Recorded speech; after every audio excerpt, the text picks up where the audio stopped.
आज का आजाद सिपाही अखबार आपने पढ़ा क्या? पढ़ते रहिए अपना लोकप्रिय दैनिक अखबार आजाद सिपाही। नमस्कार, आजाद सिपाही के प्राइम बुलेटिन में आपका स्वागत है। मैं हूं राहुल सिंह। आज की प्राइम की प्रमुख खबर कुछ इस प्रकार है।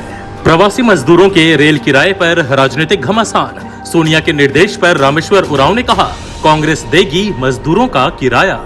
दूसरी खबर, वापस लौटे मजदूरों को राज्य में ही मिलेगा काम। सीएम हेमंत ने लॉन्च की कई योजनाएं। तीसरी खबर, 2 पत्रकारों के अजन्मे बच्चों की मौत। स्वास्थ्य मंत्री ने दिए जांच के आदेश। प्रशासन ने जारी किया हेल्पलाइन नंबर। चौथी खबर, जमशेदपुर गोलीबारी में 5 और गिरफ्तार, सभी सफेदपोश। 2 स्कॉर्पियो समेत राइफल और हथियार बरामद। पांचवी खबर, कोलकाता से शादी में भाग लेने आए 26 लोग फंसे। 1 महीने क्वारंटाइन में रहने के बाद भी ममता सरकार नहीं दे रही प्रवेश की अनुमति। आइए अब सुनते हैं खबर विस्तार से। कोरोना संकट के बीच देश में एक नई राजनीतिक जंग छिड़ गई है। झारखंड समेत पूरे देश में प्रवासी मजदूरों के रेल किराए को लेकर राजनीतिक घमासान की स्थिति है।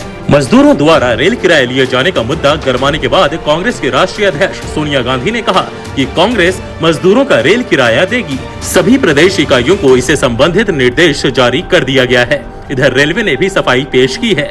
कहा कि मजदूरों से न्यूनतम मानक किराया लिया जा रहा है। ट्रेनों के परिचालन में काफी खर्च होता है। वहीं सोनिया गांधी के निर्देश पर झारखंड प्रदेश कांग्रेस ने मजदूरों का रेल किराया देने की तैयारी शुरू कर दी है। स्वास्थ्य मंत्री बन्ना गुप्ता ने सोमवार को ट्वीट कर यह जानकारी दी।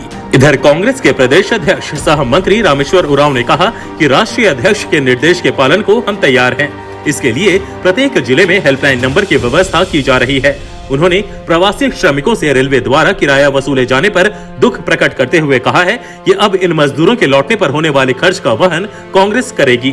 उधर भाजपा प्रदेश प्रवक्ता प्रतुल शाहदेव ने कहा है कि स्पेशल ट्रेन का 85% खर्च रेलवे और केंद्र सरकार वहन कर रही है।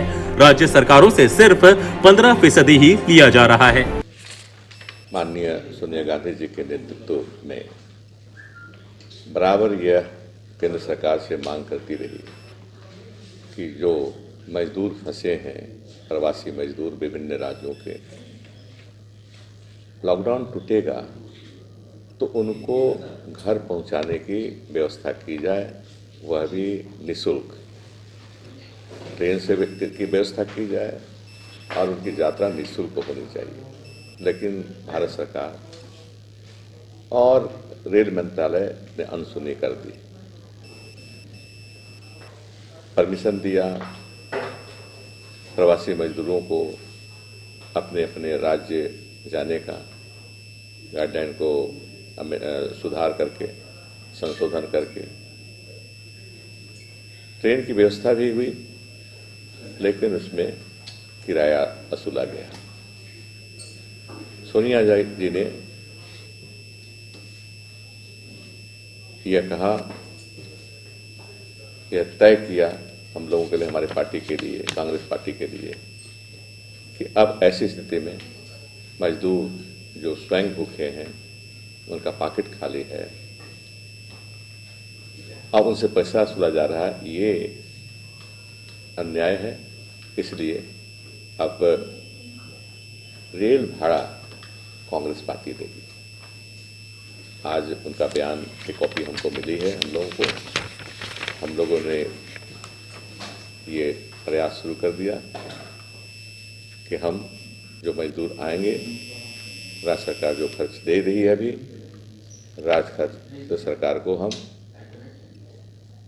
वापस करा देंगे। कांग्रेस पार्टी की ओर से जो पैसा खर्च कर रही है लाने में, उसको वापस करेंगे। कांग्रेस पार्टी की ओर से वो रकम भर देंगे। अब नजर डालते हैं आज की दूसरी प्रमुख खबर पर। प्रवासी मजदूरों का लौटना शुरू हो गया है। हेमंत सरकार अब लौटने वाले मजदूरों को झारखंड में ही रोजगार दिलाने के लिए संकल्पित है। इसे लेकर मुख्यमंत्री हेमंत सोरेन ने सोमवार को ग्रामीण विकास विभाग के तहत कई योजनाओं को लॉन्च किया। इसके तहत मजदूरों को अब राज्य में मनरेगा के तहत रोजगार उपलब्ध होगा। मुख्यमंत्री हेमंत सोरेन ने प्रवासी मजदूरों को आश्वस्त किया है कि अब रोजगार के लिए उन्हें बाहर जाने की जरूरत नहीं पड़ेगी। ग्रामीण विकास मंत्री आलमगीर आलम की मौजूदगी में 3 नई योजनाएं शुरू की गई। इनमें बिरसा हरित ग्राम योजना, नीलांबर पीतांबर जल समृद्धि योजना और पोटो हो खेल विकास योजना शामिल है। इन योजनाओं का उद्घाटन स्टेट सेक्रेटेरिएट प्रोजेक्ट बिल्डिंग के नए सभागार में आयोजित एक कार्यक्रम में किया गया। अब नजर डालते हैं आज की तीसरी प्रमुख खबर पर। राज्य के मुख्यमंत्री लगातार कह रहे हैं कि कोई भी निजी अस्पताल मरीजों को भर्ती लेने से इनकार नहीं कर सकता। ऐसा करने पर संबंधित अस्पताल की मान्यता रद्द कर दी जाएगी। बावजूद इसके कई निजी अस्पताल निर्देश का उल्लंघन कर रहे हैं। निजी अस्पतालों की लापरवाही के कारण राजधानी के 2 पत्रकारों प्रवीण कुमार और विनय मुर्मू के अजन्मे बच्चों ने गर्भ में ही दम तोड़ दिया। इसको लेकर रांची प्रेस क्लब ने मुख्यमंत्री और स्वास्थ्य मंत्री को पत्र लिखकर दोषी अस्पतालों और डॉक्टरों को चिन्हित कर अविलंब कार्रवाई करने की मांग की।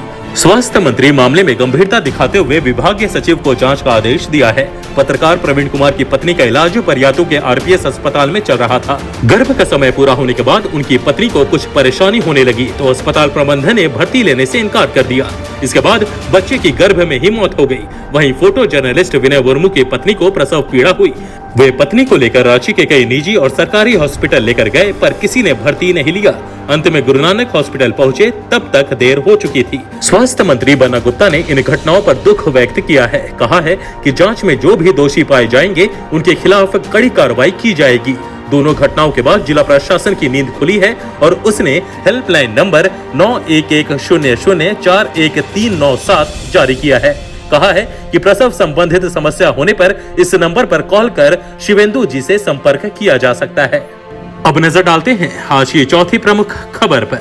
जमशेदपुर में 29 अप्रैल की रात हुए गैंग वॉर मामले में सीताराम डेरा पुलिस ने 5 आरोपियों को गिरफ्तार कर जेल भेज दिया है। गिरफ्तार आरोपियों में कुल्लू राय के सहयोगी बिल्डर तैयब खान उर्फ रिंकू खान, फिरोज आलम उर्फ लड्डन, शाहिल आदिल, विपिन शर्मा और राजीव राम शामिल हैं। आरोपी तैयब खान और लड्डन खान का हल्दी पोखर कुवाली में क्रशर है। इस धंधे में सुधीर दुबे और कल्लू राय पार्टनर हैं। क्रशर से जुड़ जाने के कारण रिंकू और लड्डन का रुतबा बढ़ गया था। दोनों अपराधियों को संरक्षण देते थे, हथियार और वाहन उपलब्ध कराते थे।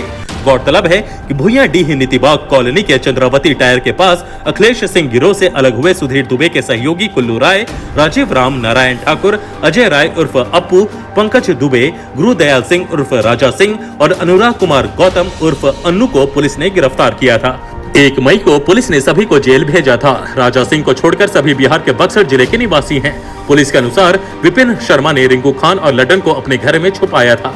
विपिन शर्मा युवा कांग्रेस नेता राशिद खान की हत्या में भी आरोपित है। पुलिस ने जेल भेजने से पहले गिरफ्तार अपराधियों की निशानदेही पर राइफल, पिस्टल और कारतूस बरामद कर लिया है। रिंकू खान को कल्लू राय ने राइफल दिया था। रिंकू खान के घर से राइफल और शाहिल आदिल की घर से पिस्तौल एवं कारतूस बरामद किया गया। आदिल साक्षी फुटपाती दुकानदारों का नेता भी है। सभी सफेद पोश हैं। वे अपराधियों के बूते अपना हित साध रहे थे। प्रतिद्वंदिता पर दबंगता दिखाते थे। गिरोह के पास से 2 स्कॉर्पियो भी जब्त की गई है। अब नजर डालते हैं आज की 5वीं प्रमुख खबर पर। कोलकाता का एक परिवार को लॉकडाउन में झारखंड आकर शादी समारोह में शिरकत करना महंगा पड़ गया। 26 सदस्यों का यह परिवार 30 मार्च से दुमका में फंसा हुआ था। झारखंड सरकार की पहल के बावजूद पश्चिम बंगाल सरकार इन्हें अपनी सीमा में प्रवेश नहीं करने दिया। दुमका के क्वारंटाइन सेंटर में रह रहे अपने नागरिकों को भी पश्चिम बंगाल में प्रवेश करने की अनुमति नहीं दी जा रही है। वहीं कोलकाता के रहने वाले मोहम्मद परवेज आलम का पूरा परिवार गिरिडीह में एक शादी समारोह में शिरकत करने पहुंचा था। शादी में भाग लेने के बाद 30 मार्च को परिवार के 26 लोग दुमका के रास्ते पश्चिम बंगाल लौट रहे थे, लेकिन इन्हें बंगाल की सीमा में प्रवेश करने नहीं दिया गया। लिहाजा दुमका प्रशासन ने इन्हें सभी को क्वारंटाइन सेंटर में भेज दिया।